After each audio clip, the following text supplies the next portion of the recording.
ये वंशीवट है, इसका इतिहास क्या? सबसे पहले तो ये बताइए। ठाकुर जी का प्रादुर्भाव कंस कारागार में हुआ। बिल्कुल जी। वहाँ से वासुदेव जी लेके गए गोकुल और नंदगांव में ठाकुर जी पले बढ़े हैं। और वहाँ से जब दैत्यों का थोड़ा सा उत्पात मचने लगा, अशांति जब फैलने लगा, तो नंदराज जी राजा होने के नाते चिंता तो होना ही चाहिए। तो नंदराज जी को थोड़ा सा चिंता हुआ और सबको इकट्ठा किए, जिसमें ठाकुर जी का भी सहमति लिया गया, क्योंकि उनकी भगवत्ता को बचपन से पहचाना जाता था। बड़े बड़े दैत्यों का विनाश जो है उनके बचपन में ही हुआ था। तो उनसे भी सलाह और परामर्श लिया गया। कहा गया कि क्या कान्हा, इस जगह को हमें सही में, लल्ला, इस जगह को हमें छोड़ देना चाहिए, क्योंकि एक इंसान को अपना मूल निवास स्थान छोड़ने में, क्योंकि वो आसक्त रहता है काफ़ी। तो ठाकुर जी कहते हैं कि बिल्कुल, अगर आप सबको लगता है कि हमें इस स्थान को छोड़ देना चाहिए, तो वहाँ पे उस स्थान को छोड़ेंगे तो फिर जाएंगे तो रहेंगे कहाँ?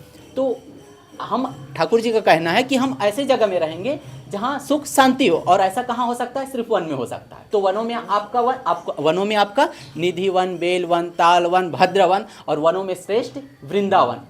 वृंदा मीन्स तुलसी।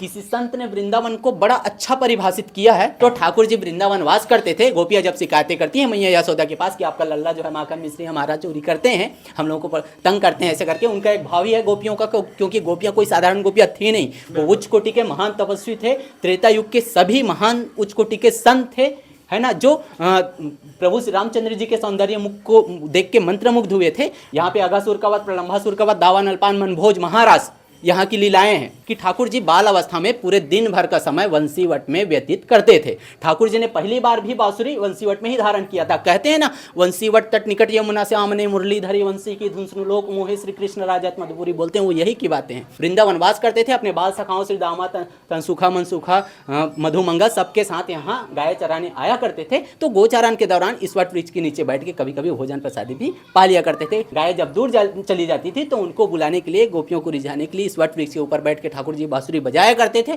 जिसके वजह से ही क्षेत्र का नाम पड़ा वंशीवट।